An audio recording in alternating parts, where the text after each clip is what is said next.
إن الحمد لله نحمده ونستعينه ونستغفره ونعوذ بالله من شرور أنفسنا ومن سيئات أعمالنا من يهده الله فلا مضل له ومن يضلله فلا هادي له وأشهد أن لا إله إلا الله وحده لا شريك له وأشهد أن محمدا عبده ورسوله يا أيها الذين آمنوا اتقوا الله حق تقاته ولا تموتن إلا وأنتم مسلمون يا أيها الناس اتقوا ربكم الذي خلقكم من نفس واحدة وخلق منها زوجها وبث منهما رجالا كثيرا ونساء واتقوا الله الذي تساءلون به والأرحام إن الله كان عليكم رقيبا يا أيها الذين آمنوا اتقوا الله وقولوا قولا سديدا يصلح لكم أعمالكم ويغفر لكم ذنوبكم ومن يطع الله ورسوله فقد فاز فوزا عظيما أما بعد فإن أصدق الحديث كتاب الله وخير الهدي هدي محمد صلى الله عليه وسلم وشر الأمور محدثاتها وكل محدثة بدعة وكل بدعة ضلالة உலகை படைத்து பரிபாலிக்கக்கூடிய வல்லவன் அல்லாஹ்வுக்கே புகழனைத்தும் சத்திய தூதை சன்மார்க்க போதனையை உலகிற்கு எடுத்துரைப்பதற்காக அனுப்பப்பட்ட அருமை ரசூலுல்லாஹி ஸல்லல்லாஹு அலைஹி வஸல்லம் அவர்கள் மீதும் அவர்களை பின்பற்றி அவருடைய குடும்பத்தார்கள் நபித்தோழர்கள் கியாமத்து வரைக்கும் வரக்கூடிய நல்லவர்கள் என்பவர்கள் அனைவர் மீதும் அல்லாஹ் சுப்ஹானஹு தஆலாவின் பாதுகாப்பும் பாராட்டும் உண்டாகட்டும். அன்பின் இஸ்லாமிய சகோதரர்களே, அல்லாஹ்வின் நல்லடியார்களே, அல்லாஹ் சுப்ஹானஹு தஆலாவுடைய தூதர் ஸல்லல்லாஹு அலைஹி வஸல்லம் அவர்களும் என்ன விடயங்களை எமது வாழ்க்கையில் எடுத்து நடக்குமாறு நமக்கு கட்டளையிட்டிருக்கிறார்களோ அவற்றை இயன்ற அளவு எடுத்து நடக்குமாறும், என்ன விடயங்களை விட்டும் அவ்விருவரும் நம்மை தடை செய்திருக்கிறார்களோ அவற்றை விட்டு முற்றுமுழுதாக தவிர்த்து கொள்ளுமாறு முதலில் என்னையும் அடுத்ததாக உங்களையும் வேண்டிக் கொள்கிறேன். அன்பார்ந்த அல்லாஹ்வின் நல்லடியார்களே, இன்றைய நமது ஹுத்பா பிரசங்கத்தின் தலைப்பு மார்க்கப்பற்றும் இயக்கப்பற்றும் அல்லது இயக்க வெறியும் என்பதுதான் நமது உரையினுடைய தலைப்பாக இருந்து கொண்டிருக்கிறது. அன்பார்ந்த அல்லாஹ்வின் நல்லடியார்களே, இன்றைய நமது முஸ்லிம் சமுதாயத்தினுடைய நிலைமையை நாம் சீர்தூக்கி பார்ப்போம் என்று சொன்னால், நமக்கு மிக முக்கியமான தேவையான ஒரு விடயம் என்னவென்றால், இந்த மார்க்கத்திலே உறுதி, இந்த மார்க்கத்திலே இஸ்லாத்திலே ஒவ்வொருவரும் உறுதியாக இருக்க வேண்டும். இஸ்லாம் பறிபோகக்கூடிய அல்லது தமது ஈமானுக்கு வேட்டு வைக்கக்கூடிய காரியங்களில் நாம் ஈடுபடாமல் பக்குவமாக உறுதியாக சோதனைகளை தாங்கியவர்களாக பொறுமையாக இருப்பதுதான் முக்கியமாக இருந்து கொண்டிருக்கிறது. ஆனால் சில மக்கள் அதனை தவறாக விளங்கிக் கொண்டு தனது இயக்கத்திலே உள்ள பற்றை, இயக்க வெறியை மார்க்கத்திலே உள்ள உறுதியாக அல்லது கொள்கை உறுதியாக புரிந்து வைத்திருக்கிறோம். எனவே எது கொள்கை உறுதி, எது மார்க்கத்திலே உறுதி, எது இயக்கத்திலே வெறித்தனம் என்பதை நாம் ஒவ்வொருவரும் பிரித்தறிவதற்கு கட்டாயப்பட்டிருக்கிறோம். அன்பார்ந்த அல்லாஹ்வின் நல்லடியார்களே, இன்று உலகத்திலே நாம் முஸ்லிம் சமுதாயத்தை எடுத்து பார்த்தால் அங்கு பலவிதமான இயக்கங்கள் தோற்றம் பெற்றிருப்பதை நாம் பார்க்கின்றோம். இப்படி இஸ்லாத்திலே பலவிதமான இயக்கங்கள் தோன்றுவது என்பது தவறான காரியம் கிடையாது. எப்பொழுது என்று சொன்னால், அதனுடைய நிபந்தனைக்கு வரையறைக்குட்பட்டிருந்தால், அல்லாஹ் ரசூல் சொல்லக்கூடிய குர்ஆன் சுன்னாவினுடைய கருத்தை எடுத்து கூறுவதற்கான பலவிதமான நிர்வாகங்கள் ஒழுங்குமுறைகள் என்ற அடிப்படையில் இயக்கங்கள் இருக்குமேயானால் அவைகள் வரவேற்கப்படக்கூடிய காரியமே தவிர அவைகள் சமுதாயத்துக்கு பிரச்சனையை கொண்டு வர மாட்டாது. மாற்றமாக எப்பொழுது ஒவ்வொரு இயக்கமும் தான் கூறுவது மாத்திரம்தான் சத்தியம், தான் கூறுவது மாத்திரம்தான் இஸ்லாம், ஏனையவர்கள் கூறுவதனைத்தும் குர்ஆன் சுன்னாவுக்கு மாற்றமானவை, அவர்கள் கொள்கை உறுதியற்றவர்கள் என்று ஆரம்பிப்பார்களோ அப்பொழுது அந்த சமுதாயத்துக்கு இருக்கிறது தோல்வியும் பிரச்சனைகளும். அன்பார்ந்த சகோதரர்களே, ரசூல் ஸல்லல்லாஹு அலைஹி வஸல்லம் அவருடைய காலத்தில் நாம் பார்க்கிறோம், மதீனாவுடைய வாழ்க்கையிலே அவுஸ் ஹஸ்ரஜ் என்று சொல்லக்கூடிய இரண்டு கூட்டத்தார்கள் இருந்தார்கள். மதீனாவிலே அவுஸ் ஹஸ்ரஜ் என்று சொல்லக்கூடிய இரண்டு கூத்திரத்தார். அவுஸ் என்பது ஒரு கூத்திரம், ஹஸ்ரஜ் என்பது இன்னொரு கோத்திரம். மதீனாவிலே அன்சாரிகளே இரண்டு கோத்திரங்கள். இந்த இரண்டு கோத்திரங்கள் பரம்பரையாக சண்டை பிடித்து வாழ்ந்த ஒரு சமுதாயம். எப்பொழுது நபி ஸல்லல்லாஹு அலைஹி வஸல்லம் அவர்கள் மதீனாவை நோக்கி வந்தார்களோ அப்பொழுது அவ்விருவர்களுக்கு மத்தியிலே ஒற்றுமை உண்டாகியது, ஈமானிய சகோதரத்துவம் ஏற்பட்டது. அல்லாஹ் சுப்ஹானஹு தஆலா அதனால் தான் சொல்கிறான், வஅல்லஃப பைன குலூபிஹிம், அவருடைய உள்ளங்களுக்கு மத்தியில் அல்லாஹ் சுப்ஹானஹு தஆலா இந்த இஸ்லாத்தின் மூலம், ஈமானின் மூலம் ஒற்றுமையை இணக்கத்தை உண்டு பண்ணினான் என்பதாக அல் குர்ஆன் குறிப்பிடுகிறது. அன்பார்ந்த சகோதரர்களை, இப்படி எப்பொழுதும் காலத்துக்கு காலம் அனைத்து விடயங்களிலும் அசத்தியத்திலே போட்டி போட்டுக் கொண்டிருந்த அந்த அவுஸும் ஹஸ்ரஜும் நபி ஸல்லல்லாஹு அலைஹி வஸல்லம் அவர்கள் வந்ததற்கு பின்னால் மீண்டும் போட்டியை விட்டுவிடவில்லை. அவர்களுக்கு மத்தியில் இருந்த அந்த போட்டியை அவர்கள் விட்டுவிடவில்லை. ஆனால் எதற்காக போட்டி போட்டார்கள்? சத்தியத்தை வளர்ப்பதற்காக, இஸ்லாத்திற்கு சேவை செய்வதற்காக போட்டி போட்டார்கள். அறிஞர்கள் எப்படி குறிப்பிடுகிறார்கள் என்று சொன்னால், அல்லாஹ் சுப்ஹானஹு தஆலா இந்த அவுஸ் ஹஸ்ரஜ் என்று சொல்லக்கூடிய இந்த இரண்டு கூட்டங்களையும் நபி அவர்களுக்கு ஒரு அருளாக கொடுத்திருந்தார். இந்த இரண்டு கூட்டங்களுக்கு மத்தியில் இருந்த இந்த போட்டித்தன்மையை அல்லாஹ் ரசூலுல்லாவுக்கு சாதகமாக ஆக்கி கொடுத்தான். எப்படி ஆக்கி கொடுத்தான் என்று சொன்னால், அவுஸ் கூட்டம் ஏதாவது ஒரு சேவையை இஸ்லாத்துக்கு செய்வார்களே ஆனால் ஹஸ்ரஜ் கூட்டமும் உடனடியாக அதற்கு பகரமாக அது போன்ற ஒரு பாரிய சேவையை செய்யக்கூடியவர்களாக இருந்தார்கள். இப்படிதான் அவருடைய வளமை இருந்து கொண்டிருந்தது. கஅப் இப்னு அஷ்ரஃப் என்று சொல்லக்கூடிய இஸ்லாத்தின் மிகப்பெரிய ஒரு விரோதி மதீனா நகரிலே வாழ்ந்து வந்தான். இவன் தான் அந்நியர்களை, காஃபிர்களை, குறைஷிகளை எல்லாம், மதீனாவுக்கு வெளியிலே உள்ளவர்களை எல்லாம் ரசூலுல்லாவை எதிர்ப்பதற்காக படை திரட்டக்கூடிய ஒருவன். இவனை அவுஸ் கூட்டத்தினர் கொன்றுவிட்டார்கள். அவுஸ் கோத்திரத்தினர் ரசூல் ஸல்லல்லாஹு அலைஹி வஸல்லம் உத்தரவின் பேரிலே யார் இந்த கஅப் இப்னு அஷ்ரஃபை கொலை செய்வது என்று கேட்டவுடன் அவுஸ் கூட்டம் தயாராகி அவரை கொலை செய்து விடுகிறார். அந்த இஸ்லாத்தின் விரோதியை கொலை செய்து விடுகிறார். இப்பொழுது ஹஸ்ரஜ் என்ற கூட்டத்துக்கு இது ஒரு பெரிய சங்கடமாக போய்விட்டது. இஸ்லாத்திற்கு மிகப்பெரிய ஒரு சேவையை ஆற்றிவிட்டார்கள் அவுஸ் கூட்டம். எனவே நாமும் எதனையாவது செய்துதான் ஆக வேண்டும், செய்யாமல் இருக்க முடியாது. நீங்கள் மாத்திரம் ரசூலுல்லாஹ்விடத்தில் நல்ல பெயர் எடுக்க முடியாது என்று அவர்கள் ஆலோசனை செய்கிறார்கள். என்ன ஆலோசனை செய்கிறார்கள்? இந்த கஅப் இப்னு அஷ்ரஃபை போன்று இஸ்லாத்துக்கு துரோகம் செய்யக்கூடிய, இஸ்லாத்தை எதிர்க்கக்கூடிய யாராவது ஒருவரை தேடி அவனை கொலை செய்துவிட வேண்டும் என்று அவர்கள் ஆலோசனை செய்து அவர்கள் ஒருவரை முடிவு செய்கிறார்கள். யார்? அபூ ராஃபி ஸல்லாம் இப்னு அபீ ஹுகைக் என்று சொல்லக்கூடிய ஒரு ஹைபரிலே வசித்து வந்த ஒரு யஹூதி, இஸ்லாத்தினுடைய மிகப்பெரிய விரோதிகள் ஒருவரை அவர்கள் தெரிவு செய்தார்கள்.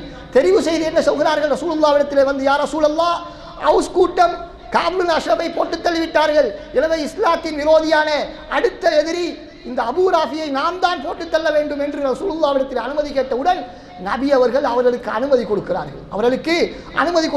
அதற்கு பின்னால் அவர்கள் திட்டமிட்டு அந்த இஸ்லாத்தின் விரோதியை கொலை செய்து முடிக்கிறார்கள்.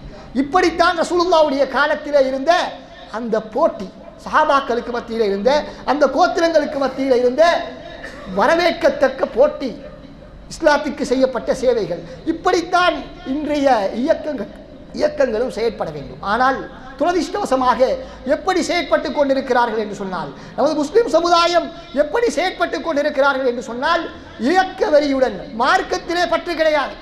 மார்க்கம் எப்படி போனாலும் பிரச்சனை இல்லை, ஆனால் எனது இயக்கத்தை பாதுகாக்க வேண்டும், எனது இயக்கத்தை சார்ந்த அறிஞரை பாதுகாக்க வேண்டும், எமது இயக்கம் என்ன கொள்கையை முன்னிறுத்தி வாதிடுகிறதோ அந்த கருத்தை தான் வளர்க்க வேண்டும் என்பதற்காக பாடுபடுவதை நாம் பார்த்து கொண்டிருக்கிறோம்.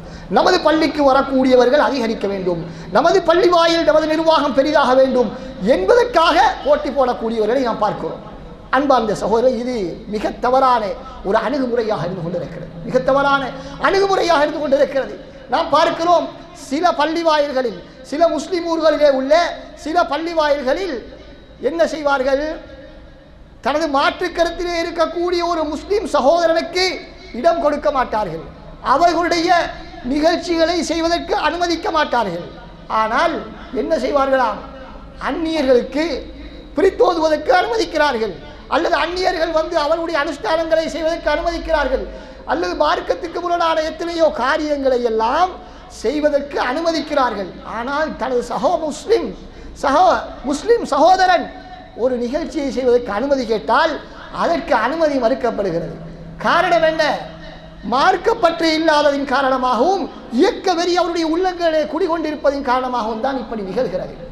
மார்க்கத்திலே பற்று இருந்தால் அந்நிய மதத்திலே உள்ளவர்களுக்கு அவருடைய அனுஷ்டானங்களை செய்வதற்கு அவருடைய பள்ளிகளை அனுமதிப்பார்களா?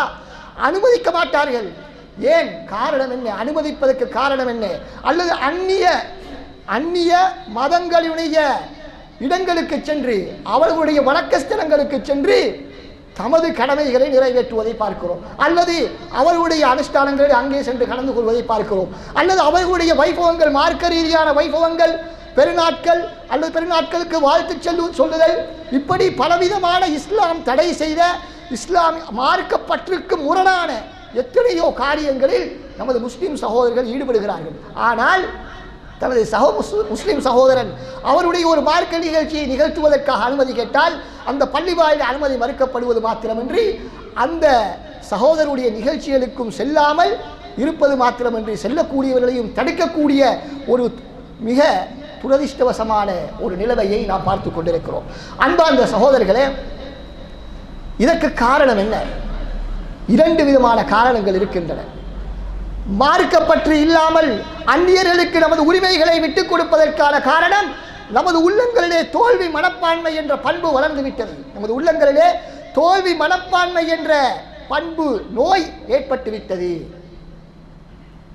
அதே நேரத்தில் அந்த மாற்று மதங்களுக்கு நமது இடங்களிலே அனுமதிக்க தெரிந்த நமக்கு, அல்லது அவருடைய இடங்களுக்கு அல்லது அவருடைய வைபவங்கள் பங்கு பெற்ற தெரிந்த நமக்கு ஏனைய சக முஸ்லிமுடைய ஒரு நிகழ்ச்சியை மதிக்க தெரியவில்லை என்றால், அவருடைய உரிமையை மதிக்க தெரியவில்லை என்றால், அவருடைய கருத்தை ஏற்றுக்கொள்ள தெரியவில்லை என்று சொன்னால் அதற்கு காரணம் என்ன? அதிகார துஷ்பிரயோகம். அதிகார துஷ்பிரயோகம். எங்கே தமக்கு அதிகாரம் இருக்கிறதோ அங்கே அடுத்தவரை அடக்குகின்றார்கள். அது தனது சொந்த சகோதரனாக இருந்தாலும் சரி, முஸ்லிம் சகோதரனாக இருந்தாலும் சரி, எங்கே தமக்கு அதிகாரம் இல்லையோ அங்கு தனது மார்க்கமாக இருந்தாலும் பிரச்சனை கிடையாது, எனது ஈமானுக்கு வேட்டு வைக்கப்பட்டாலும் பிரச்சனை கிடையாது, அதனை விட்டு கொடுத்து செல்வதை நாம் பார்க்கிறோம். காரணம் என்ன? தோல்வி மனப்பான்மை, பயம், உலக ஆசை, மரணத்தை பற்றிய அச்சம், மரணத்தை பற்றிய அச்சம், உலக ஆசை குடிகொண்டிருப்பதன் காரணமாக, தோல்வி மனப்பான்மை ஏற்பட்டிருப்பதன் காரணமாகத்தான் இப்படியான விட்டுக் கொடுப்புகளை நாம் செய்து கொண்டிருக்கிறோம். அன்பார்ந்த சகோதரர்களே, இன்று கவலைக்குரிய விடயம் என்னவென்று சொன்னால், அந்நியர்கள் எத்தனையோ கேள்விகளை இஸ்லாத்தை பற்றி சந்தேகங்களை எழுப்புகிறார்கள். இது ஒரு சாதாரண விடயம். அந்நியர்கள் இஸ்லாத்தை பற்றி கேள்வி கேட்பது, கொச்சைப்படுத்துவது, அதிலே சந்தேகங்களை உண்டு பண்ணுவது என்பது ஒரு சாதாரண விடயம். ஆனால் கவலைக்குரிய விடயம் என்னவென்றால், அவர்கள் என்ன குற்றச்சாட்டுக்களை வைக்கிறார்களோ அதனை நமது முஸ்லிம் சமுதாயம் ஏற்றுக்கொள்கிறது. இதுதான் மிக கவலையான ஒரு விடயமாக இருந்து கொண்டிருக்கிறது.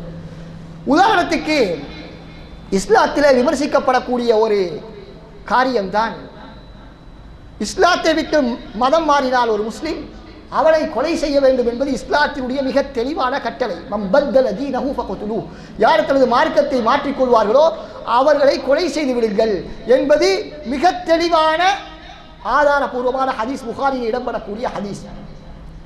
இந்த ஹதீஸின் அடிப்படையில் முஸ்லிம் சமுதாயம் ரசூலுல்லாஹ்வுடைய காலம் முதல் தற்காலம் வரைக்கும் செயற்பட்டு கொண்டிருக்கிறது. ஆனால் எப்பொழுது ஐக்கிய நாட்டு சபையிலே மத சுதந்திரம் என்ற ஒரு சட்டத்தை பாஸ் பண்ணுகிறார்களோ, அங்கீகரிக்கிறார்களோ, அன்றிலிருந்து இந்த ஹதீஸுக்கு புதிய விளக்கம் கொடுக்கப்படுகிறது. இந்த ஹதீஸுடைய விளக்கம் அதுவல்ல, அதற்கு மாற்று விளக்கங்கள் என்ற பெயரிலே இந்த மத மாற்றத்திற்கான தண்டனை மறுக்கப்படுவதை நாம் பார்த்து கொண்டிருக்கிறோம். இதனை பலர் ஒரு சில இயக்கங்கள் மாத்திரம் மறுக்கவில்லை, பலவிதமான இயக்கங்களும் இதனை மறுத்துக் கொண்டிருப்பதை நாம் பார்த்து கொண்டிருக்கிறோம். காரணம் என்னவென்று சொன்னால், தோல்வி மனப்பான்மையே. நமது மதத்திலே இருந்து ஒருவர் வெளியே சென்று விட்டால் அவரை நாம் கொலை செய்கிறோம் என்று சொன்னால் அது நமக்கு தோல்வி மனப்பான்மையாக இருந்து கொண்டிருக்கிறது. ஏன் நாம் ஒருவரை வற்புறுத்தி நமது மதத்திலே வைத்துக் கொள்ள வேண்டுமா என்று ஒரு கேள்வியை எழுப்பித்தான் இந்த சட்டத்தை மறுக்குகிறார்கள். அன்பார்ந்த சகோதரர்களே, பிரச்சனை ஆச்சரியம் என்னவென்று சொன்னால், ஒரு அந்நியன் இந்த கேள்வியை கேட்டால் பிரச்சனை இல்லை. ஏன்? அவன் இஸ்லாத்தை, உண்மையான மதம் அல்லாஹ்வை, ரசூலை அவன் ஏற்றுக்கொள்ளவில்லை, குர்ஆனை, ஹதீஸை அவன் ஏற்றுக்கொள்ளவில்லை. எனவே கேட்பது நியாயம். ஆனால் ஒரு முஸ்லிம் எப்படி இந்த கேள்வியை கேட்கலாம்? ஒரு முஸ்லிம் ஏன் அவன் முஸ்லிமாக இருக்கிறான் என்று சொன்னால், இஸ்லாம் தான் உண்மையான மார்க்கம். இஸ்லாத்திலே இல்லாமல் ஒரு மனிதன் மரணித்து விட்டால் அவன் நிரந்தர நரகம் என்பதை ஏற்றுக்கொண்ட ஒரு மனிதன் இந்த சட்டத்திலே சந்தேகத்தை உண்டு பண்ணுவதுதான் ஆச்சரியமாக இருந்து கொண்டிருக்கிறது. அன்பார்ந்த சகோதரர்களே, எனவே யார் எங்களுக்கு தெரியும், ஒரு பிள்ளை அதற்கு நோய் ஏற்பட்டால் அதற்கு இன்ஜெக்ஷன் அடிப்பார்கள் அல்லது மருந்து கொடுப்பார்கள். இந்த நேரத்தில் அந்த பிள்ளை அழும், கதரும். ஆனாலும் நாம் என்ன செய்கிறோம்? இரக்கம் என்ற பெயரில் அந்த மருந்தை கொடுக்காமல் தடுக்கிறோமா அல்லது இன்ஜெக்ஷனை வழங்காமல் தடுக்கிறோமா? அதுபோன்றுதான் இந்த மதமாற்றத்திற்கான தண்டனை. இஸ்லாத்திலே இருந்து ஒருவன் வெளியே செல்கிறான் என்று சொன்னால் அவன் தன்னை அடித்துக் கொள்கிறான். ஆனால் அவனுக்கு அது புரியவில்லை என்ற காரணத்தினால் தான் அதனை செய்கிறான். எனவே நாம் புரிந்தவர்கள் அவனை எவ்வாறு விட்டுக் கொடுக்கலாம்? நமது பிள்ளை அழிவை நோக்கி செல்கிறது என்று சொன்னால் நாம் விட்டுக் கொடுக்க மாட்டோம். நமது ஒரு முஸ்லிம் சகோதரன் நரகத்தை நோக்கி சென்று கொண்டிருக்கிறான் என்பதற்காக அதனை தடை செய்வதற்காகத்தான் இஸ்லாம் அந்த சட்டத்தை விதித்திருக்கிறது. அன்பார்ந்த சகோதரர்களே, எனவே முதலாவது இந்த சட்டத்திலே சந்தேகத்தை உண்டு பண்ணக்கூடியவர்கள், அவர்களுக்கு இஸ்லாத்தை பற்றிய நம்பிக்கை ஏற்பட்டால் இந்த சட்டத்திலே சந்தேகம் வரமாட்டாது. யாருக்கு ஒரு மனிதன் இஸ்லாத்தை விட்டு வெளியே செல்வது அவனை அழித்துக் கொள்கிறான் என்ற ஒரு நம்பிக்கை இருக்குமோ அப்படியானவர்கள் இந்த மதமாற்ற தண்டனையிலே சந்தேகத்தை உண்டு பண்ண மாட்டார்கள். யாருக்கு எல்லா மதமும் சம்மதம், அவரவர் விரும்பிய மதங்களிலே ஒவ்வொருவரும் இருந்து கொள்ளலாம், அது இஸ்லாத்திலே அனுமதிக்கப்பட்ட ஒரு விடயம்தான் என்ற கொள்கையிலே இருப்பார்களோ அவர்கள் வேண்டுமானால் இந்த சட்டத்திலே சந்தேகத்தை உண்டு பண்ணலாம். எனவே அன்பார்ந்த சகோதரர்களே, எனவே இது காரணம் என்னவென்றால், இது ஒரு உதாரணம். நமது முஸ்லிம் சமுதாயத்துக்கு மத்தியில் எந்த அளவுக்கு தோல்வி மனப்பான்மை கூடிக்கொண்டிருக்கிறது. சாதாரண மக்களிடத்திலே மாத்திரமல்ல, இந்த கருத்தை சொல்லக்கூடியவர்கள் மிகப்பெரிய பிரச்சாரகர்களாக கூட இருக்கிறார்கள். உலகம் அறிந்த பிரச்சாரர்கள் கூட இந்த கருத்தை சொல்கிறார்கள். காரணம் என்னவென்று சொன்னால், இந்த இஸ்லாத்தை பற்றிய தோல்வி மனப்பான்மையுடைய உள்ளத்தில் ஏற்பட்டுவிட்டது. அன்பார்ந்த சகோதரர்களே, இஸ்லாம் முஸ்லிமாக வாழ கிடைத்திருப்பது எவ்வளவு பெரும் பாக்கியம் என்பதை நாம் உணராமல் இருக்கிறோம். நாம் உணராமல் இருந்து கொண்டிருக்கிறோம். அதனால் தான் இப்படி வாழ்ந்து கொண்டிருக்கிறோம். அல்லாஹ் சுப்ஹானஹு வ தஆலா குர்ஆனிலே சொல்கிறான், வமினன் நாஸி மை யஅபுதுல்லாஹ அலா ஹர்ஃப். சில மக்கள் இந்த உலகத்திலே அல்லாஹ்வை வணங்குகிறார்கள் சந்தேகத்துடன். அலா ஹர்ஃப், சந்தேகத்துடன் வணங்கிக் கொண்டிருக்கிறார்கள். ஃபைன் அஸாபஹு கைருன் யத்மஅன்ன பிஹி. அவருக்கு ஒரு நலவு ஏற்பட்டு விட்டால், இஸ்லாத்தை பின்பற்றும் பொழுது, குர்ஆன் ஹதீஸை பின்பற்றும் பொழுது அவருக்கு எல்லா சந்தோஷமான நிகழ்வுகளும் நடக்கின்றன என்று சொன்னால் அது நல்ல கொள்கை. வைன் அஸாபத்துஹு ஃபித்னத்துன் இன்கலப அலா வஜ்ஹி. அவருக்கு ஒரு சோதனை வந்துவிட்டால் அவர் புறமுதுகிட்டு ஓடிச் செல்கிறார், திரும்பி விடுகிறார், தலைகீழாக மாறி விடுகிறார், தனது கொள்கையை மாற்றிக் கொள்கிறார். அல்லாஹ் தஆலா சொல்கிறார், ஹஸிரத் துன்யா வல் ஆখিরা. இப்படிப்பட்டவர்கள் யார் தெரியுமா? உலகமும் கெட்டு உலகத்திலும் நஷ்டவாதிகள், மறுமையிலும் நஷ்டவாதிகள். நான் கொள்கையை மாற்றிக் கொண்டதற்காக வேண்டி எனது உலக வாழ்க்கை சீராகும் என்று உலகத்திலே யாராலும் உத்தரவாதம் தர முடியாது. அதே நேரத்திலே அதற்கு பயந்து உலகத்திலே ஏற்படக்கூடிய நஷ்ட கஷ்டங்களுக்கு பயந்து ஒருவன் கொள்கையை மாற்றிக்கொண்டால் அவனுடைய உலகமும் நாசமாகத்தான் போகிறது, அதே நேரத்தில் மறுமையும் நாசமாகிவிடும். யார் அந்த நஷ்டங்களை கஷ்டங்களை சகித்துக் கொண்டு இந்த உலகத்திலே நஷ்டத்தை அனுபவித்தாலும் கொள்கையிலே உறுதியாக இருக்கிறார்களோ அவர்கள் இந்த உலகத்திலே கஷ்டப்பட்டாலும் சிரமப்பட்டாலும் மறுமையிலே இன்ஷா அல்லாஹ் நிச்சயமாக அவர்கள் வெற்றி பெறுவார்கள் என்பதை நாம் புரிந்து கொள்ள வேண்டும். எனவே அன்பார்ந்த சகோதரர்களே, நமது கொள்கையிலே நாம் உறுதியாக இருக்க வேண்டும், இயக்கத்திலே பற்றாக இருக்கக்கூடாது. மாற்றமாக கொள்கையிலே இஸ்லாத்திலே குர்ஆன் ஹதீஸிலே நாம் உறுதியாக இருக்க வேண்டும். அதிலே தான் நமக்கு பற்று ஏற்பட வேண்டும். அதற்கு மாற்றமான ஈமானுக்கு வேட்டு வைக்கக்கூடிய காரியங்களில் நான் எந்த அளவும் ஈடுபட்டு விடக்கூடாது.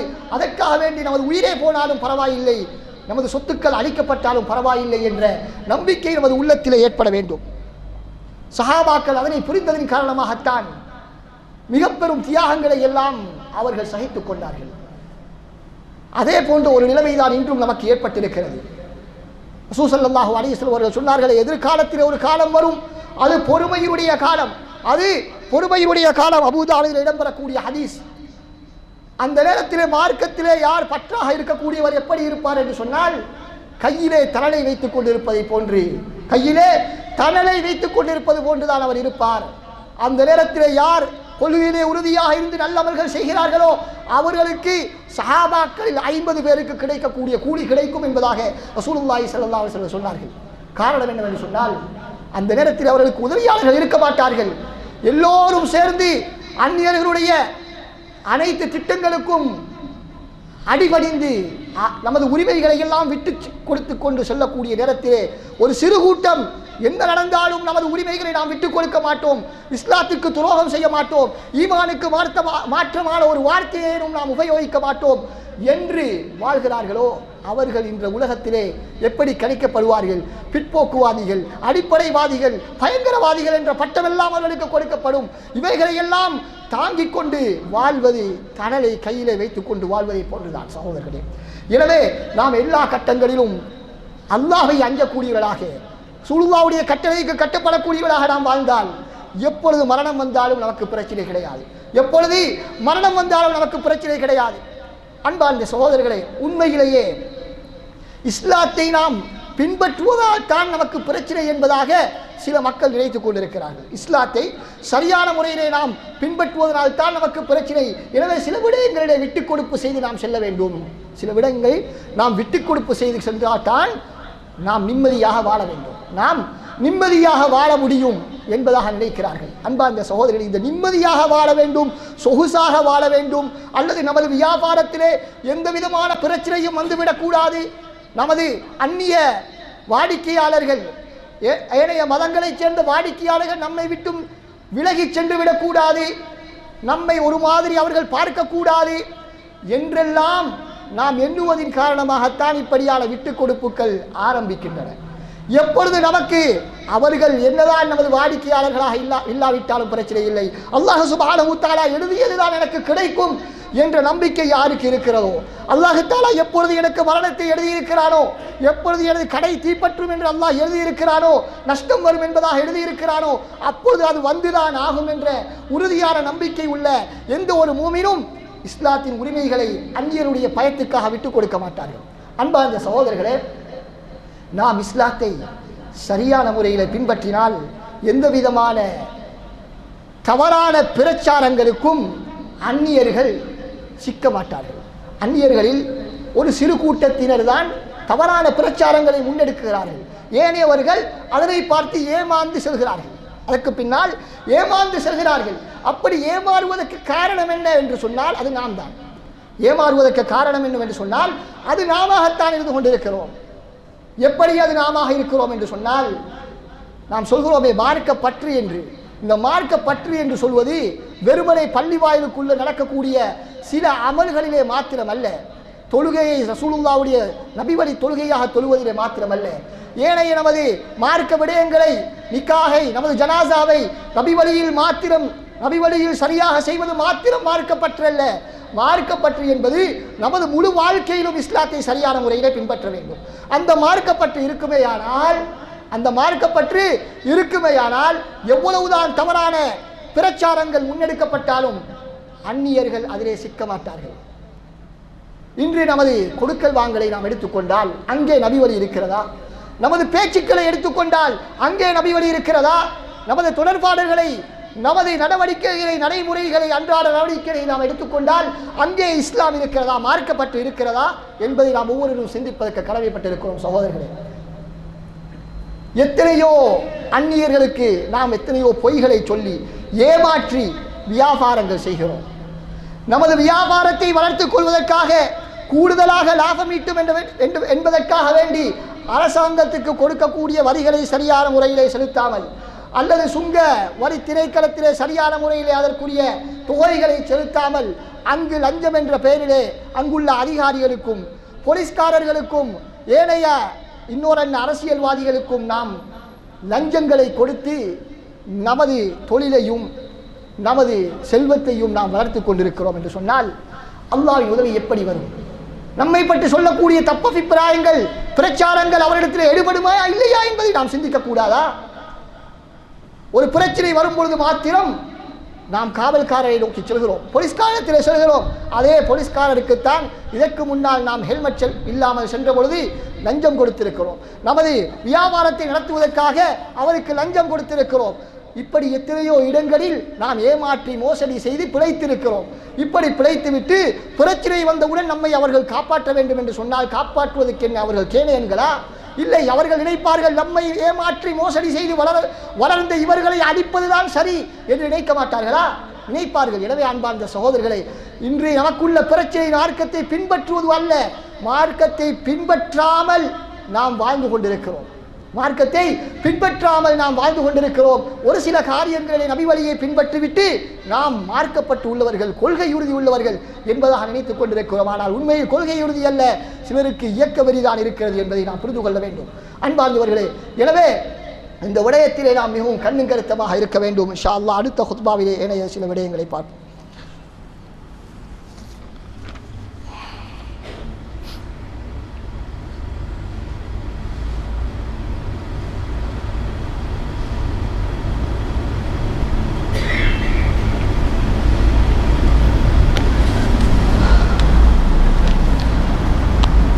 அன்பார்ந்த அல்லாஹ்வின் நல்லடியார்களே, நாம் எப்பொழுதும் அல் குர்ஆன் சுன்னாவினுடைய வார்த்தைகளுக்கு ஆதாரங்களுக்கு கட்டுப்படக்கூடிய பண்புடையவர்களாக இருக்க வேண்டும். மாற்றமாக குறிப்பிட்ட ஒரு கருத்தை நாம் பிடித்துக்கொண்டு அது மாத்திரம்தான் சத்தியம் என்பதாக நினைத்துக் கொண்டிருக்கக்கூடாது. மாற்றமாக இஸ்லாமிய வரலாற்றிலே வந்த அறிஞர்களை நாம் பார்க்கிறோம். எப்படி அவர்கள் கருத்து வேற்றுமையுடைய சந்தர்ப்பத்திலே நடந்து கொண்டிருக்கிறார்கள் என்பதை நாம் பார்க்கலாம். எங்களுக்கு தெரியும், இமாம் மாலிக் ரஹ்மஹுல்லா அவர்கள் தான் ஆரம்ப காலத்திலே ஹதீஸ்களை தொகுத்தார்கள். முவத்தா என்ற தனது கிரந்தத்திலே ஹதீஸ்களையும் ஃபத்வாக்களையும் தொகுத்தார்கள். இப்படி தொகுத்ததன் பின்னால் அன்றைய காலத்தில் இருந்த ஹலீஃபா மன்சூர் அவர்கள் வந்து இமாம் மாலிக் ரஹ்மஹுல்லாவிடத்தில் கேட்கிறார்கள், நீங்கள் இந்த நூலை தொகுத்திருக்கிறீர்கள், இப்படி இந்த தொகுத்த இந்த நூலை முழு இஸ்லாமிய சமுதாயமும் இதனைத்தான் பின்பற்ற வேண்டும் என்ற ஒரு சட்டத்தை நான் பிறப்பிக்கப் போகிறேன், அது பற்றிய உங்களுடைய கருத்தென்ன என்று கேட்கப்படுகிறது. அப்பொழுது நாம் என்று சொன்னால் என்ன சொல்வோம்? அவர் கேட்பதற்கு முன்னாலே அந்த சட்டத்தை கொண்டு வருவதற்கு நாம் முயற்சி செய்திருப்போம். ஆனால் இமாம் மாலிக் ரஹ்மஹுல்லா அவர்கள் தூர நோக்குள்ளவர்கள், குர்ஆனையும் சுன்னாவையும் சரியான முறையில் புரிந்தவர்கள் என்ற காரணத்தினால் அவர்கள் சொல்கிறார்கள், இல்லை, அப்படி மட்டும் செய்துவிட வேண்டாம். அப்படி செய்தால் மிக பெரும் பிரச்சனை தான் சமுதாயத்தில் உருவெடுக்கும். ஏனென்று சொன்னால், நான் எனக்கு தெரிந்த சில விடயங்களை மாத்திரம்தான் இந்த இடத்தில் இந்த நூலிலே எழுதி வைத்திருக்கிறேன். எனக்கு தெரியாத எத்தனையோ விடயங்களை ஏனைய சஹாபாக்களின் மூலம், ஏனைய நபித்தோழர்களின் மூலம், ஏனைய அறிஞர்களின் மூலம் ஒவ்வொரு நாட்டிலும் உள்ள மக்கள் அறிந்து வைத்திருக்கிறார்கள். எனவே நீங்கள் இப்படி எனது கருத்தை எல்லோருக்கும் திரிப்பதற்கு முயற்சி செய்தால் அங்கே பிரச்சனை, ஒற்றுமை உண்டாகுவதற்கு பதிலாக பிரச்சனை தான் வெடிக்கும் என்பதாக சொன்னார்கள். எனவே அந்த கருத்தை ஏற்றுக்கொண்ட அந்த மன்சூர் அவர்களும் அந்த திட்டத்திலே இருந்து பின்வாங்கி விடுகிறார்கள். அன்பார்ந்த சகோதரர்களே, எனவே இஸ்லாத்தினுடைய ஆதாரங்களின் அடிப்படையில் ஒரு மனிதன் ஒரு கருத்தை சொன்னால் அந்த கருத்தை நாம் உள்வாங்கிக் கொள்வதற்கு, அதனை மதிப்பதற்கு பழகிக் கொள்ள வேண்டும். நாம் ஏற்றுக்கொள்ளாவிட்டாலும் பிரச்சனை இல்லை, அந்த கருத்தை கூறுவதற்கு அவருக்கு உரிமை இருக்கிறது. அந்த உரிமையை நாம் மறுக்கக்கூடாது. அவருக்கு வழிகேட்டு பட்டத்தையோ விதத்துவாதி இணைவைப்பாளர் என்ற பட்டங்களை கொடுப்பது நமக்கு பொருத்தமான காரியமல்ல. அப்படி கொடுத்தால் அல்லாஹ்விடத்தில் நாம் சில வேளை மாட்டிக்கொள்வோம், சில வேளை நாம் மாட்டிக்கொள்வோம் என்பதை புரிந்து கொள்ள வேண்டும். அன்பார்ந்த சகோதரர்களே, எனவேதான் ஒரு ஹதீஸிலே ரசூல் ஸல்லல்லாஹு அலைஹி வஸல்லம் சொன்னார்கள், ஒரு 2 மனிதர்கள் இருந்தார்கள். அதிலே ஒரு மனிதன் எப்பொழுது பார்த்தாலும் பாவம் செய்து கொண்டிருந்தார். இன்னொரு மனிதன் அவர் அல்லாஹ்வை வணங்கக்கூடிய நல்லடியார். இப்படியாக இருக்கக்கூடிய நேரத்திலே அந்த நல்ல மனிதன் அவருக்கு உபதேசம் செய்து இருந்தாலும் கேட்பது போன்று தெரியவில்லை. கடைசியாக அல்லாஹ் சுப்ஹானஹு தஆலா உன்னை மன்னிக்க மாட்டான் என்ற ஒரு வார்த்தையை பயன்படுத்தி விடுகிறார். இதன் காரணமாக ரசூலுல்லாஹ் சொல்கிறார்கள், அல்லாஹ் மன்னிக்க மாட்டான் என்று கூறிய அந்த மனிதரை அல்லாஹ் சுப்ஹானஹு வ தஆலா நரகத்துக்கு அனுப்பிவிட்டார் என்பதாக ரசூலுல்லாஹ் குறிப்பிடுகிறார்கள். இன்னும் ஒரு ஹதீஸிலே ரசூலுல்லாஹ் சொல்கிறார்கள், யார் மக்கள் எல்லாம் அழிந்து விட்டார்கள் என்று சொல்கிறார்களோ அவர்களில் அவன்தான் மிகப்பெரிய அழிவுக்குள் மாட்டிக்கொண்டவன் என்பதாக ரசூலுல்லாஹ் சொன்னார்கள். எனவே அன்பார்ந்தவர்களே, நமது வார்த்தை பிரயோகங்கள் மிக நளினமாக, மிக நிதானமானதாக அமைந்திருக்க வேண்டும். நமக்கு மாற்று கருத்து சொல்லக்கூடியவர் எவ்வளவுதான் தவறான கருத்தை சொன்னாலும் நமது நிலைப்பாடு, நமது நிதானம், நமது பொறுமை மாறக்கூடாது. நமது நிதானத்தை நாம் இழந்துவிடக்கூடாது, நமது நட்பண்பை நாம் இழந்துவிடக்கூடாது. இதனைத்தான் அல் குர்ஆன் நமக்கு சொல்லித் தருகிறது. அல் குர்ஆன் நமக்கு சொல்லித் தருகிறது. மூசா அலைஹிஸ்ஸலாம் அவர்களையும் ஹாரூன் அலைஹிஸ்ஸலாம் அவர்களையும் அல்லாஹ் சுப்ஹானஹு வ தஆலா ஃபிரௌனிடம் அனுப்புகிறார். ஃபிரௌன் என்பவர் யார்? இந்த உலகத்திலே மனித வரலாற்றிலே தோன்றிய இஸ்லாத்தின் மிகப்பெரிய விரோதி தான் இந்த ஃபிரௌன். இந்த ஃபிரௌனிடம் அந்த இருவரையும் அனுப்பும் பொழுது அல்லாஹ் சுப்ஹானஹு வ தஆலா என்ன சொல்கிறான்? ஃபகூலா லஹு கௌலன் லய்யினா, மிருதுவான வார்த்தையை அவனுக்கு நீங்கள் இருவரும் அவனுக்கு மிருதுவான வார்த்தையை கூறுங்கள் என்பதாக அல்லாஹ் தஆலா சொல்கிறார். அன்பார்ந்த சகோதரர், இந்த இடத்திலே நாம் மிக சிந்திக்க வேண்டிய விடயம் என்னவென்று சொன்னால், அல்லாஹ் சுப்ஹானஹு வ தஆலாவுக்கு திட்ட தெளிவாக தெரியும் இந்த ஃபிரௌன் இஸ்லாத்தை ஏற்றுக்கொள்ள மாட்டான், அவன் நரகவாதி என்பது அல்லாஹ்வுக்கு 100% தெரியும். அதில் எந்த விதமான சந்தேகமும் இல்லை. அப்படி தெரிந்த அவரிடத்திலே கூட அல்லாஹ் அனுப்பும் பொழுது என்ன சொல்கிறான்? நளினமான வார்த்தையை பேசுங்கள். ஏன்? அல்லாஹ் தஆலா சொல்கிறான், அதனையும் சொல்கிறான், லஅல்லஹு யததக்கரு அவ் யக்ஷா, அவன் சில வேளை திருந்தலாம், புத்தி பெறலாம் என்பதாக அல்லாஹ் சுப்ஹானஹு வ தஆலா சொல்கிறான். அன்பார்ந்த சகோதரர்களே, எனவே இந்த வசனத்தை படித்த ஒரு அறிஞர் அழகான ஒரு கருத்தை சொல்கிறார். இந்த ஃபிரௌன் எப்படிப்பட்டவன்? அன ரப்புகுமுல் அஅலா, நான் தான் உங்களுடைய மிகப்பெரிய இறைவன் என்று சொன்னவன். அல்லாஹ் தஆலா குர்ஆனில் சொல்கிறான். ஃபிரௌன் சொன்ன வாதம் என்ன? அவருடைய வாதம், நான் தான் உங்களுடைய மிகப்பெரிய இறைவன். இதே போன்ற ஒரு வாதத்தை உலக வரலாற்றிலே வேறு யாரும் சொன்னது கிடையாது. மிகப்பெரிய வழிகேடு.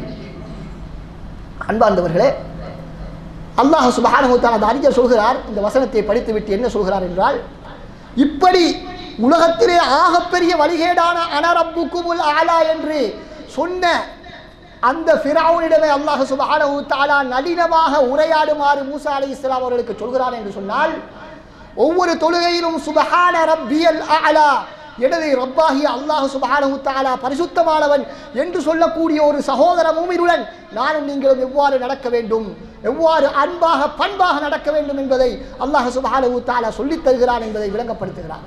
அன்பார்ந்த சகோதரர்களே, எனவே நாம் இருக்கக்கூடிய கொள்கை எவ்வளவுதான் சத்தியமானாக இருந்தாலும் நமது நடவடிக்கை சில வேளை அந்த சத்திய கொள்கையை அழிப்பதற்கும் அந்த சத்திய கொள்கையை துரோகம் செய்யக்கூடியவர்களாக நாம் மாறுவதற்கும் காரணமாக மாறிவிடும். அன்பார்ந்தவர்களே, நாம் இவ்வாறு முஸ்லிம் சமுதாயத்துக்கு மத்தியிலே சில கருத்துக்களின் அடிப்படையில் கருத்து வேற்றுமை கொண்டிருந்தால், கருத்து வேற்றுமை கொண்டிருப்பது தவறல்ல.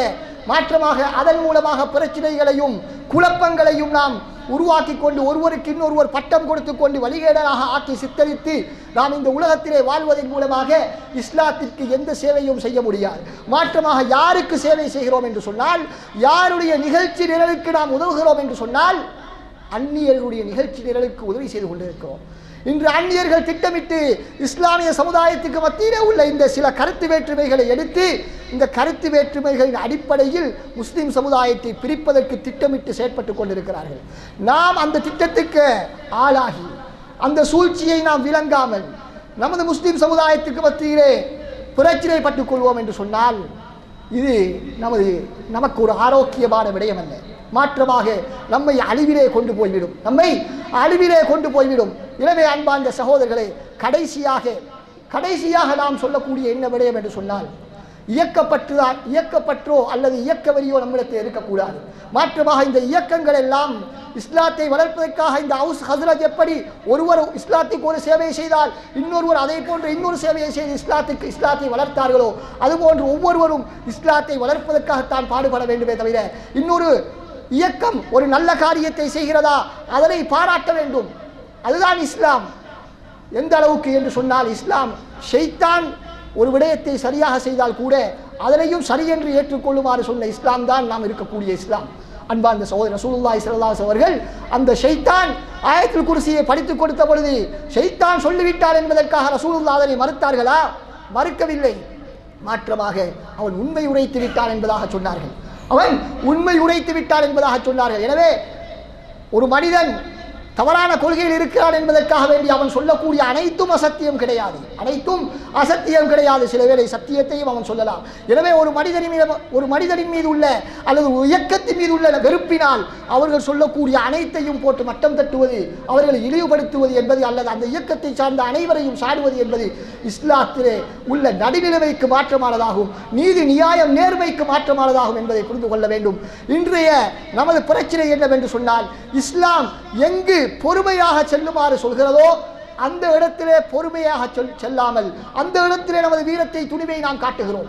நமது மனைவி ஒரு தவறு செய்தால், நமது பிள்ளை ஒரு தவறு செய்தால், எமது சகோதரன் நமது உரிமையை பறித்துக் கொண்டால், நமது முஸ்லிம் சகோதரன் ஒருவன் நமது ஒரு உரிமையை பறித்துக் கொண்டால் இந்த இடத்திலே இஸ்லாம் என்ன சொல்கிறது? பொறுமையாக செல்லுங்கள், சண்டை பிடித்துக் கொள்ள வேண்டாம், விட்டு கொடுத்து செல்லுங்கள். ஆனால் நாம் என்ன செய்கிறோம்? அந்த இடத்திலே தான் கையை தூக்குகிறோம், அந்த இடத்திலே தான் நமது வீரத்தை காட்டுகிறோம். ஏன்? நமது அதிகாரத்தை துஷ்பிரயோகம் செய்கிறோம். ஆனால் எங்கு இஸ்லாம் வீரத்தையும் துணிவையும் காட்டச் சொல்கிறதோ மார்க்கப்பட்டிலே காட்டுமாறு சொல்கிறது, மார்க்கத்துக்காக ஈமானுக்காக காட்டுமாறு சொல்கிறது. ஒரு அந்நியன் பள்ளி வாயிலை இடிப்பதற்கு வருகிறானா, அடிப்பதற்கு வருகிறானா, அந்த இடத்திலே உனது துணிவை காட்டு. உனது கடையை இடிப்பதற்காக வேண்டி, ஒரு ஊரை அடிப்பதற்காக வேண்டி ஒரு அந்நியன் வருகிறானா, அந்த இடத்தில் எதிர்த்து நின்று உனது துணிவை காட்டு என்று சொன்ன பொழுது அங்கெல்லாம் நமது துணிவை காட்ட முடியாது, ஓடி ஒளிந்து விடுகிறோம், விட்டுவிட்டு சென்று விடுகிறோம், போலீஸ்காரத்திலே பாதுகாப்புக்காக வேண்டி கொடுத்துவிட்டு நாம் எல்லாம் ஒளிந்து கொள்கிறோம். அன்பார்ந்த சகோதரர்களே, இஸ்லாம் எப்படி சொல்கிறது? எத்தனையோ நபிமார்களுடன் அவருடைய தோழர்கள் போர் செய்தார்கள். அல்லாஹ் தஆலா சொல்கிறான், எப்படி அந்நியர்களுடன் நாம் நடக்க வேண்டும். அல்லாஹ்வுடைய பாதையில் அவர்களுக்கு ஏற்பட்ட நோவினைகளுக்காக வேண்டி அவர்கள் தளர்ந்து விடவில்லை. அவர்கள் பலவீனப்பட்டு விடவும் இல்லை, அவர்கள் அடிபணிந்து விடவும் இல்லை என்பதாக அல்லாஹ் சுப்ஹானஹு வ தஆலா சொல்கிறான். சொல்லிவிட்டு கடைசியாக என்ன சொல்கிறான்? வல்லாஹு யுஹிப்புஸ் ஸாபிரீன், அல்லாஹ் தஆலா பொறுமையாளர்களை நேசிக்கிறார் என்பதாக சொல்கிறார். எனவே அந்நியர்களுக்கு முன்னால் தளர்ந்து செல்லாமல், அடிபணிந்து செல்லாமல் துணிந்து செயற்படுவது அது பொறுமை. அந்த இடத்திலே கைகட்டி பார்த்து கொண்டிருப்பது அது பொறுமை அல்ல, அது பொறுமை அல்ல. அந்த இடத்திலே நாம் நமது வீரத்தை காட்டுவதுதான் பொறுமை என்பதை அல் குர்ஆன் நமக்கு சொல்லித் தருகிறது.